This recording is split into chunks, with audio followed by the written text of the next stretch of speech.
is an extension of the big screen device, in the sense that if you want to develop for a specific platform, you should be able to port the application to the platform of choice. And again, you notice I didn't say if you develop for Windows, you can move to a Windows phone. Our goal is being able to take an application and move it to the appropriate interface that's appropriate, whether it's browser-based, whether it's a rich client-based environment. And I think we have some very interesting advances that are moving, and part of it are driven by some of the activities in the market that Google and Apple have had along the way, and part of it are based on advances that we've actually had on our own in various capacities. But so far I've been talking about the front end or the client aspects of how technology is used to support some of the challenges or issues within the public sector and the consumer space. Behind the scenes or in the back office, people are focused very heavily on the concept of IT. And when I say IT, it's the infrastructure required to run the operations of business or of an institution or university system. IT has evolved over the years from moving from very expensive department or geographically based server systems to the centralization of those systems into the traditional rack model where I may have an IT rack that's out there. And the management of how these services have evolved along with it. So I now actually have the ability to manage a console of services and end users utilizing the type of devices that I just mentioned, whether it's PC, whether it's browser, whether it's a slate, whether it's a kiosk, or whether it's a voice-enabled application. The goal is the same regardless of how it is. What's different is the number of people that are required to run the services, or how about this, the amount of services that can be run by those same number of people. And I say that because a lot of people look at IT and say, how can we reduce the number of people in IT or reduce the amount of IT that we're doing behind the scenes? I look at it completely opposite. We have a rich mindset of people that are available with these IT skills. How do we take those people and increase the level of services they're able to offer so they can focus on their core mission? Whether it's supporting students, faculty, and staff, whether it's supporting government operations, whether it's supporting health, or some of the other lines of business, the retail space, the manufacturing space, the financial space, however it may be. The last or the fourth area of innovation or technology development in innovative ways that we've been watching is the data center advancements. And I mentioned the concept of having a single server in a specific location that could be synchronized with another server, or even the ability to take those servers and bring them together into a rack that is centrally located. The issues that we had run into in the past, and just to give you an idea, that rack concept really began to grow legs in the early 90s. The rack concept from servers still posed some challenges for things like data backup, for redundancy, for continuity of operations, something we call a COOP scenario, so that in the event the data center becomes unavailable, what do? Do we spin up another site? Is there another site already running, which has an expensive model behind the scenes? Do we replicate data across them, which also has cost implications? And how we move into the next generation of computing. To do that, we moved into what we typically refer to, or the industry referred to as the Generation 3 types of data centers, which actually had a shelf life, or a life of about 18 months. And it's the third image that's on the slide, and it shows a shipping container. And in the shipping container, I think that this particular shipping container you're looking at, this was actually one from a Microsoft data center. I think we had about 10,000 servers loaded in there in racks. The reason this shipping container model worked very well for us was on the back of the container there was a bus or a hub.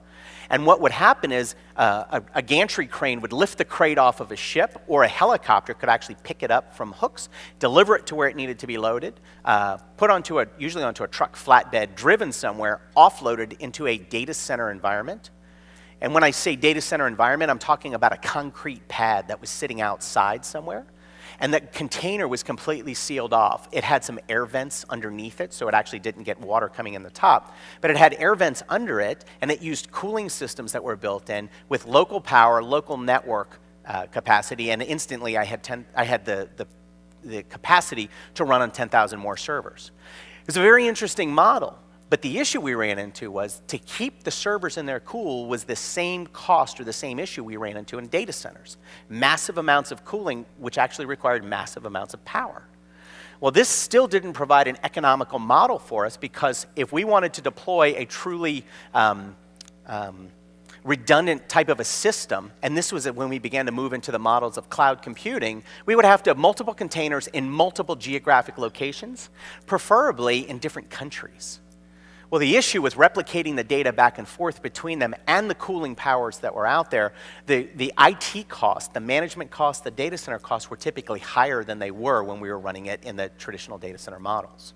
So in that 18-month period, we learned a lot. And in fact, from a Microsoft perspective, we built a few very large data centers in order to manage our consumer space, so things like Hotmail, our Zune Marketplace, our Xbox Live environment.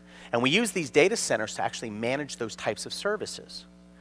Well, with the evolution of that ultimate process and the desire to run more services for governments, for enterprises, if you look at the Microsoft.com website, you'll see that we now perform operations for most of the desktop productivity tools for companies like McDonald's and Starbucks and Home Depot, Eddie Bauer, Godiva Chocolates. So a lot of these large companies that have said, you know what, Microsoft? You run these things every day for a large organization. If you can run it in a cheaper way for us, at a higher level of service than we can do it, you're on. We'll take that bet and we'll go to that model. In fact, that model has taken us into this fourth generation, the fourth generation data center, or what we call the Gen 4s, which actually use ambient air for cooling, and they actually use fan systems. So the fan will take outdoor air, and some of you might be saying, well, what about in the summer in Tijuana, or what about in a location in Central Africa? The design of these boxes are for the outside, the external air temperature to be 120 degrees Fahrenheit or lower. So the temperatures can still be relatively high, and the reason we can do that is we actually use a water system that is not a traditional cooling system. So it's not refrigerant, but it uses watering system with a typical garden hose plugged into the side, and the fan systems will actually either take humidity out of the air or put humidity into the air to keep the servers running within a certain range of acceptability where either there won't be failures or the failures will be acceptable. And I say failures because there will always be failures from a hardware point of view, especially when you're running 10,000 or potentially more servers in one of these containers. All of the new data centers that we build and data centers that we actually support for a few of our customers are using these types of scenarios. We made an announcement about 2 weeks ago about 2 large data centers in the US that we're building out. Just to give you a perspective, one of these data centers, each one of these data centers is approximately 700,000 square foot. I think the exact numbers, they're 707,000 square feet. That's approximately the size of 23 Costco or Sam's Club facilities. Now, realize that's on the first floor because these are stackable. The reason that we do this is, as companies come to Microsoft and they say, how much would it cost for a company like you to manage our productivity tools, our email systems, our content and collaboration, potentially even our learning systems or line of business systems, with the service level or the specific security and privacy requirements? How do we go through that process? Well, we want to be able to focus very quickly and very heavily on the scale and being able to drive that scale a bit further. And I'm looking, and the slides are gone now. Is there somebody looking at my slides?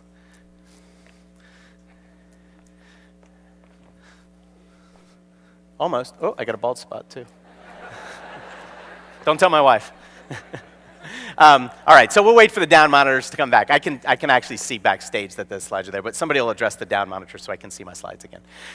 So the important thing to see the important thing to understand, as this technology evolves and as we get better in the technology capacity, there are advancements that are occurring, as I said earlier, at a rate or a speed that is absolutely amazing. The traditional Moore's Law, which said technology changes and computing power will evolve, typically it'll double every 2 years. It's actually now about every 18 months. The bandwidth or the network capacities that are out there are absolutely amazing. In fact, we shipped a new gaming device. We make Xbox. The new gaming devices actually have wireless N, 802.11n, built into the device for whatever the standard price is of a device. Well, about a year and a half ago, just to have a wireless N router would cost you more than it would cost to actually have an Xbox device or some other type of an entertainment device. The cost is coming down dramatically of everything that we do, or it's increasing at such a pace that the challenge comes to us to figure out how to implement those technologies in consumable ways at a price point that's of interest to you. Well, remember, I said technology is driven by you. It's driven by you in the consumer space, and it's driven by you in the enterprise space. It's also driving technology advancements like sensor development. So about 5 years ago, I was actually working with one of the regional governments in the United States. And there was a very, very bright CIO. And the CIO said, listen, what we want to do is put sensors on the highway on the sides of billboards so that when cars drive by, we'll be able to detect if there's a cell phone on in the car and actually count that cell phone as a vehicle that's moving by, and thus be able to tell how many vehicles per square foot are on the highway, and then send signals to people for detour routes, so that we can say in the next 15 minutes, 2 miles ahead of, or 20 miles ahead of here, traffic will begin to appear based on the rate at which cars are moving. And I said, it's absolutely amazing. I said, it's a great idea. Why don't we pursue it? And we started talking, and the issue we ran into was the sensor, just the sensor development, it would have ended up costing about $5,000 US per sensor to do this. And I said, well, how many sensors do you need? And he said, well, we're looking at about a 400-mile stretch of highway, so we're probably going to need at least 3 or 4 per mile. And it immediately became a non-starter, because of the financial impact that it would have taken and then the benefit that would have come from that. Well, here we are 5 years later, and the sensors that are there, so the sensors are actually going to be based on things like 3G and 4G types of systems.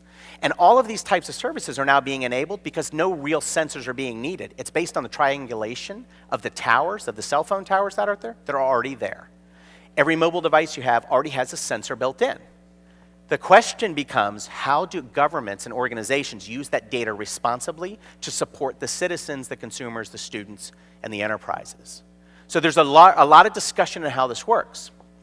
The other thing that's interesting is when we look at the rapid adoption of technology, we look at the adoption of how people are adopting these. And I use an example that I find fascinating. So when the radio was first developed, when Marconi developed the radio and started broadcasting radio signals, there were very few actual radios to send the signals to. In fact, it took 38 years before there were 50 million people around the globe that had access to a radio, that actually had a physical radio. So 38 years. When you look at that same adoption rate, and I'll fast forward. So Facebook as a service became available, and within 2 years, they had 50 million users. Now, that statistic is a year and a half old. What do you think the number is now? And when you look at all of the additional services that are out there, the rate at which people are adopting technology is increasing dramatically. So where do we focus? We're focused on the types of infrastructure that I've been talking about. We're focused on the cloud. And when I talk about the cloud, we're talking about the concepts of lowering the economic cost, increasing the ability to deliver overall services as they're out there, and taking advantage of the technology advancements from an innovative point of view so we can deliver better services. And when I say services, I don't mean just to a PC or a phone. I mean to the device that's of interest to you as we look at technology. What's interesting about the cloud, though, and this is something I always like to point out from how users use systems and use applications, is that the concept of the cloud, which is low-cost service, ubiquitous model, self-service interface, really has a couple of different angles. There's a public set of services, which are usually easily consumed by access to a website with a credit card. I can turn on these services, I can utilize these services. There's a provisioning engine for my users, there's a chargeback model on the back end, there's a metering engine in the middle. So I actually have access to these types of things.